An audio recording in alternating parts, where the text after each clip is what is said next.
It's great to connect with you because you have that great single which talks about these times. When did you actually write it? Well, obviously recently. Um, no, I wrote it about, I think it's about 4 weeks now, just about. And you've been quarantined for 5 or 6 weeks now? Yeah, about 2 weeks into it when things started getting pretty serious, as far as like lockdown, like not going anywhere and noticeable differences, like when you go to the store and, those things, everything, the energy is different and it's just really surreal. I mean, the actual, very surreal. So um, that's when I just kind of like I was, frustrated like everybody else and kind of scared and I just thought, when I just wrote that song and it was so easy because when you got something to write about, sometimes especially, sometimes it can just write itself almost. It feels like. And when people think of Greg Upchurch, assuming that they're rock fans and all that, they think, hey, that's the guy who's been in Three Doors Down for 15 years, besides playing with Puddle of Mud and Chris Cornell and 11 and all that. But have you always been a singer songwriter or at least writing songs? Yeah, I mean, I've always written songs. I mean, I probably wrote, kind of got serious with it when I first got in 11 in my, in the early 90s, and I started being around like proper song structure and songwriting and production and, then obviously then with Chris Cornell and just learning about it from, really good songwriters. I've been fortunate to be around a lot. And so, in the studio and in the songwriting sessions, picking it up. And I've always done it. And I think it's one of those things you got to write 1,000 bad songs to get to a good one sometimes. And, hopefully I've gotten close to my 1,000th, but this is the first time I ever went in and like did it all myself, all the instruments and everything. Did you start out on guitar before going to drums? No, I've always been a drummer. I mean, I don't even remember when I started. It seems like I just always remember doing it. Um, and then, I just started picking up other instruments, uh, guitar, bass. In school band, I played saxophone. Well, so I could read music and stuff, but the guitar was different. I don't really know what chords I'm playing. I know that they sound good. I just kind of like, if you tell me to hit a C, I'd be like, which one's that one? I know it, but I just don't know, I know it's one of those chords I know, but, no, I mean, I think drumming is essential to somebody who wants to record everything themselves. I think if you're a drummer and you play a little guitar, you can get away with it, but it doesn't really work so much if you're a guitar player and you play little drums. I think that it just helps the foundation of the song. The drums are very vital to the rhythm and the beat of the tune. Well, it's interesting that you brought that up. I was a couple days ago interviewing one of the guitarists of Radiohead, and on his solo album, I pointed out to him he played everything but the drums, and I asked why that is, and he said he's a crap drummer. Uh, so, so in your case, it starts with the drums, and other people, it's everything but the drums. Right. Well, you look at somebody like Dave Grohl, who did the, first Foo Fighters record all himself.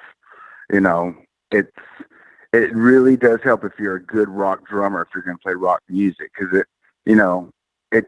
Plus, I can go in there and do the drums and be done in 10 minutes because like this I know. The guitar might take a little bit longer, but I'm not playing any blazing leads. Thank God music doesn't call for that like it did in the '80s. Whenever you had to have a shredded solo, but you just need a good melody and a good hook. Make it catchy. Sure. Now, a year or two ago, I'd interviewed Brad, and I pointed out to him that I knew that he was originally the drummer in Three Doors Down. Is it difficult to be in a band where the singer's also the drummer? Well, live, I think I, because like in Soundgarden, for instance, Chris was a drummer. He was like he was going to be the drummer, but in like Three Doors Down, same thing. And it's just like if you go see a live band, if the singer is the drummer, it just doesn't really work live. You know what I mean? It's one thing to record a record or record a song. Like if I was to play this live, I'd have to play guitar or bass or something. Because as a drummer, I don't really care to see a band with a drummer as the lead singer. I mean, unless it's the Eagles and it's Don Henley, I'm not really you know. And I don't know. It's just personal, I guess, a personal preference. I can't think of many exceptions where the person looks cool drumming and singing. That romantic music video of What I Like About You is probably the only video where I can think of where the person's singing lead and drumming. Well, there's a band called Jellyfish that I was totally into. They only did 2 records in the early '90s, and they were like You're right, Andy combination. Sturmer. Exactly, they were like a Beatles meets Queen meets, oh God, you name it. But yeah, he played standing up, and they were all, but that was the only time it worked. Maybe the Stray Cats too with Slim Jim Phantom. That's true. I mean, did he sing lead? Maybe he did sing some, but anyway, yeah, it's just you need to. I need to play guitar to be a front man. So keeping the focus on you here, Skin to Skin is the single that started the Greg Upchurch revolution of songwriting to the forefront. Do you think this might lead to an EP? That's what I'm actually trying to do, my own quarantine EP, the quarantine sessions, I guess. Because the engineer at our band studio, he rents a room in my basement. So he lives here. So we're already kind of quarantining the house together. So, and he tours with Craig Morgan as a monitor engineer. And so he's not touring or working right now. So I'm like, hey, we might as well just record an EP. And his thing was like, oh, if I do this, I want you to play everything and you sing everything. It'll just be your thing. Because he knows I can do it. He's a drummer too. So I was like, all right. So I've got 3 songs right now. 2 done. Third one's in the process. So I'm like, I might as well just, what the hell? Well, that's great. And what else is passing your time besides writing? My cooking is getting really good right now. It is. I mean, we cook anyway, but obviously with this going down, what I love about it is like the other day we had turkey at Thanksgiving dinner. I'm like, it doesn't matter what day it is. If it doesn't matter, let's have Thanksgiving again.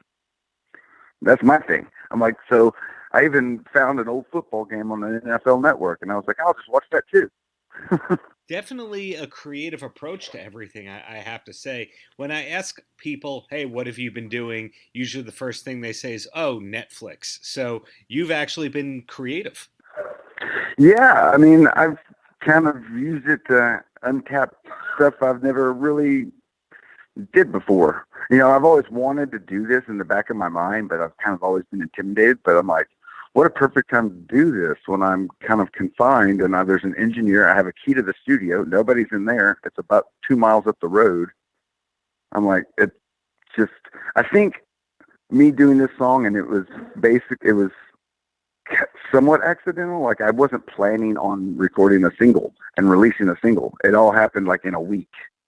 So, I mean, from writing the song to the time I put it out, it was like about a week.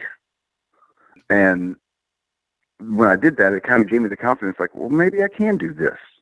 I just gotta know my limitations and just, make it sound as authentic and as real as I could. Because the thing is, that song is authentic as it gets. Because I wrote that song and recorded it the next day. I didn't even have time to think about it or overthink it or whatever. It was just like, this is the song. I can hear it in my head. That's what I want to sound like. It's kind of just a rock band, and it's just a rock song.